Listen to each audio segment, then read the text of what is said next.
Assalamualaikum warahmatullahi wabarakatuh. Perkenalkan, nama saya Taslan, NIM 195500614 dari kelas A. Di sini saya akan menjelaskan materi tentang model proses rekayasa perangkat lunak pada mata kuliah rekayasa perangkat lunak. Adapun dosen pengampun yaitu Pak Erik Musyayar H, Eskom MT. Adapun proses rekayasa perangkat lunak terdiri dari communication, planning, modeling, construction, dan development. Adapun model-model proses rekayasa perangkat lunak antara lain, yang pertama model waterfall, yang dimana terdiri dari communication, planning, modeling, construction, dan development. Model waterfall adalah suatu model yang mempunyai pengembangan perangkat lunak secara sistem. Jadi dari model waterfall ini bisa melakukan pekerjaan dari suatu sistem yang dikerjakan secara tersusun. Adapun kelebihannya, software atau perangkat lunak yang memakai model ini biasanya dapat menghasilkan kualitas yang cukup baik. Dokumentasi dari pengembangan sistem ini sangat terarah karena pada setiap bagiannya diselesaikan terlebih dahulu sebelum ke bagian selanjutnya. Adapun kekurangannya, perubahan sulit dilakukan karena proses yang kaku. Karena sifat kakunya inilah model ini mungkin bisa pas ketika kebutuhan yang dikumpulkan lengkap, sehingga perubahan bisa diperkecil. Adapun contoh penerapannya yaitu penerapan model waterfall pada program aplikasi pengolahan nilai siswa online pada SMP Islam Ababil Tangerang. Selanjutnya, pada model prototyping, di mana terdiri dari communication, quick plan, quick design, prototype contraction, deliver, dan debug. Model prototype grinder merupakan model pengembangan perangkat lunak yang dipakai dari sistem suatu perangkat lunak yang belum lengkap dari si pemakai. Adapun kelebihannya, pemakai dapat berkomunikasi aktif, menentukan kebutuhan lebih mudah ditampilkan, mempersingkat waktu dalam pengembangan. Adapun kekurangannya, proses dari analisa dan perancangan cukup cepat, tidak memperdulikan alternatif dalam penyelesaian masalah, kurang menerima dalam menghadapi pergantian, prototipe yang dihasilkan grinder tidak selalu mudah dirubah, terlalu cepat selesai. Adapun contoh penerapannya dalam pengembangan aplikasi atau sistem informasi, yaitu penerapan metode prototype dalam perancangan aplikasi si pinjam berbasis website pada Credit Union Kanaga Atut. Selanjutnya, model spiral, di mana berawal dari communication, kemudian planning, modeling, construction, dan development. Pada model spiral adalah model proses perangkat lunak yang beransur dan dapat merangkai dengan bentuk yang saling berhubungan dari prototipe. Model ini memiliki kemampuan dalam pengembangan secara cepat. Adapun kelebihannya bisa disesuaikan agar perangkat lunak bisa dipakai saat komputer masih hidup. Model ini sangat pas digunakan dalam komputer yang sudah maju atau lebih canggih. Adapun kekurangannya, susah untuk meyakinkan pelanggan bahwa pendekatan secara beransur ini bisa diatur. Membutuhkan waktu yang lama untuk menerapkan pemikiran yang menuju sesuatu yang pasti. Adapun contoh penerapan model spiral dalam pengembangan aplikasi atau sistem informasi yaitu penerapan model spiral pada rancangan bangun game platform. Selanjutnya, model RAD terdiri dari communication planning, kemudian pada modeling dan construction dibagi menjadi beberapa tim, kemudian yang terakhir development. RAD atau RAD model ialah proses pengembangan perangkat lunak yang bersifat inkremental, terutama untuk pengerjaan yang pendek. RAD model dibagi menjadi beberapa modul yang dikerjakan secara bersama-sama dan sesuai dengan waktu yang ditentukan. Adapun kelebihannya, mudah mengakomodasi perubahan sistem, proses development bisa diukur, waktu iterasi bisa diperpendek, mengurangi waktu development, mempermudah dan mendapatkan feedback user. Cocok untuk sistem berbasis komponen dan terukur, mudah untuk menentukan dasar sistem, cocok untuk proyek pengembangan yang membutuhkan waktu singkat. Kekurangannya yaitu membutuhkan developer atau desainer yang berpengalaman, manajemen yang kompleks, hanya untuk sistem yang bisa dimodulkan dan bisa dibangun. Adapun contoh penerapan model RAD dalam pengembangan aplikasi atau sistem informasi yaitu penerapan model Rapid Application Development atau RAD dalam implementasi sistem pendaftaran siswa baru SMA Al-Ghazali Bogor. Selanjutnya model RUD yaitu yang diawal dari initial planning, kemudian planning, business modeling, kemudian recruitment, analisa and design, implementation, dan test. Setelah itu ke development, selanjutnya evaluation.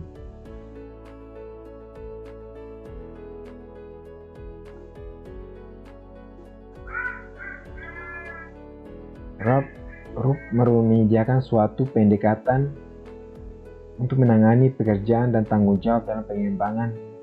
RUD bertujuan untuk menghasilkan suatu software yang sesuai dengan kebutuhan dari end user pada jangka waktu dan biaya yang terukur. Kelebihan dari RUD yaitu menyediakan akses yang mudah, terdapat pengetahuan dasar bagi anggota tim, menyediakan petunjuk bagaimana menggunakan WML secara efektif, mendukung proses pengulangan dan pengembangan software, memungkinkan adanya penambahan pada proses, memungkinkan untuk secara sistematis mengontrol perubahan-perubahan yang terjadi pada software selama proses pengembangan. Adapun kekurangannya, pada metodologi ini hanya dapat digunakan pada pengembangan perangkat lunak yang berorientasi pada objek dengan berfokuskan pada WML, Unified Modeling Language. Membutuhkan waktu yang cukup lama dibandingkan XP dan Scrum. Adapun contoh penerapan model RUD dalam pengembangan aplikasi dan sistem informasi yaitu penerapan metode regional process atau RUD dalam pengembangan sistem informasi medical check-up pada Citra Medical Center. Selanjutnya, model Agile merupakan suatu jenis metode dalam pengembangan perangkat lunak, biasanya sering disebut dengan SDLC atau Software Development Life Cycle. Metode ini sering digunakan oleh startup maupun perusahaan besar dalam proses pengembangan software. Adapun kelebihannya meningkatkan kepuasan pada klien. Dapat melakukan review pelanggan mengenai software yang dibuat lebih awal, membangun sistem yang dibuat lebih cepat, mengurangi risiko kegagalan implementasi software dari segi non-teknis. Jika pada saat pengembangan sistem terjadi kegagalan, kerugian dari segi materi relatif kecil. Kekurangannya yaitu development harus selalu siap dengan perubahan karena perubahan harus selalu diterima.